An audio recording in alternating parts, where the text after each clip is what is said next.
Mga kaibigan, mga kababayan, maligayang pagbabalik po muli sa ating YouTube channel.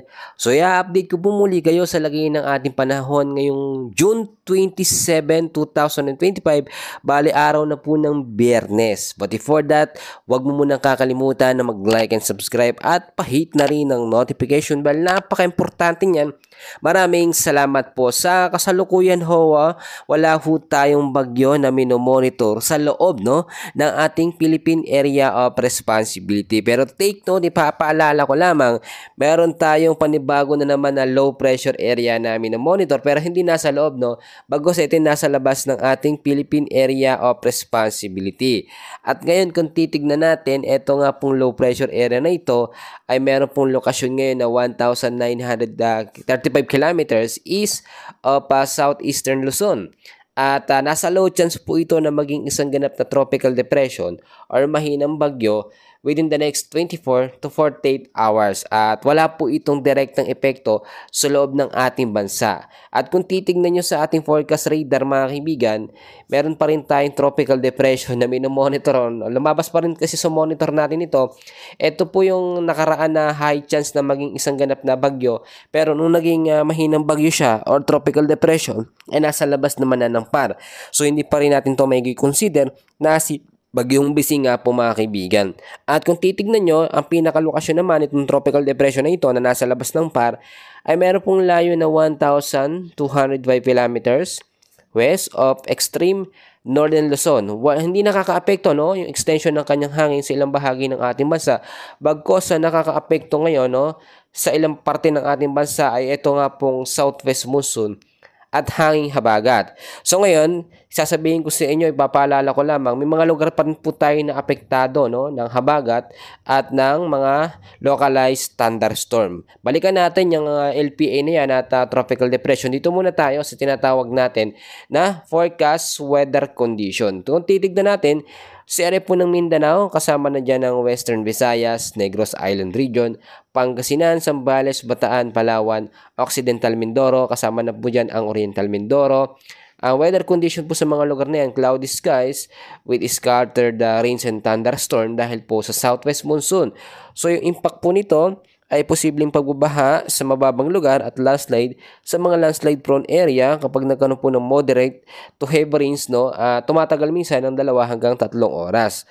Ang ilang bahagi naman ng Visayas ay patuloy din makakaranas ng maulap na kalangitan na meron po mga isolated rain showers at thunderstorm dahil pa rin po sa southwest monsoon or hanging habagat. So pinag-iingat pa rin yung mga lugar dyan sa banta ng posibleng pagbabaha at ng mga landslide. Sa Metro Manila, kasama na pong ilang bahagi ng ating bansa ay posible pa rin makaranas ng maulap na kalangitan dahil nga po sa tinatawag natin na mga localized thunderstorm. Pag sinabi natin localized thunderstorm, hindi po ito bagyo, Marami kasing mga kababayan natin ang hindi pa aware. Akala ho nila pag umuulan po sa gabi ng malakas, o sa hapon sa gabi ng malakas, akala nila yun na po yung bagyo. Ipapaalala ko lamang sa inyo mga kaibigan, wala po tayong bagyo na minomonitor na nasa loob po ng ating Philippine Area of Responsibility. At ang mga nagpapaulan lamang sa ating tuwing hapon, yan po yung mga localized thunderstorm at hanging habagat. So meron pa rin tayong titignan dito mga kaibigan dahil nga po itong LPA may low chance pa rin na maging isang ganap na tropical depression ay hindi natin yan dapat mangambahan. Ang tignan po natin ngayon yung tinatawag natin na tropical cyclone threat potential, Meron kasi tayong chart dito. Kung titignan ho ninyo sa week 1 natin, pasok dyan ng June 25 hanggang July 1 next month ay meron po tayong ditong nakikita na moderate chance na maging isang ganap nga po na bagyo. So, posibleng itong LPA na ating minomonitor po sa labas ng PAR, ito po yung nasa week 1 natin. So, from low chance, ay posible pa rin maging moderate chance na maging isang ganap na tropical depression, yung low pressure area na yan. So, clear ho sa atin yan mga kababayan, Pag sinabi kasi nating low chance, ay posible nang magbago o mas tumaas yung chance na maging isang ganap na bagyo. Kaya nga po, hindi natin sinasabi lamang natin within the next 24 to 48 hours. Sa week 2 natin, tignan natin ay pasok dyan ng July 2 hanggang July 8, 2025. Ito nga po posibleng mabuo na tropical depression ay nasa moderate pa rin ang chance sa week 2. at posible nitong baybayin ang ilang bahagi po ng Luzon kung nakikita nyo sa ating radar. Pero as of now, no, wala tayong dapat muna pangambahan dahil wala pa naman yung direktang epekto. Sa mga nagtatanong din kung magiging malakas ba na bagyo ang pangalawang bagyo na mabubuo sa ating Philippine Area of Responsibility, mga kaibigan, hindi natin nakikita na potensyal na magiging isang ganap na super typhoon, no? Yung mga nabubuong low pressure area. Napansin nyo naman yung mga senaryo na pumasok na LPA sa atin, no? Nagiging high chance na siya na maging isang ganap na tropical depression pero papalabas na ng ating Philippine Area of Responsibility. Usually, pag mga ganitong buwan, yung pa-July na, meron na tayong na-experience na malalakas ho na bagyo. Pero salamat sa Diyos dahil wala ho tayong na-experience. So, wag tayong mag-asam ng mga bagyo, mga kaibigan.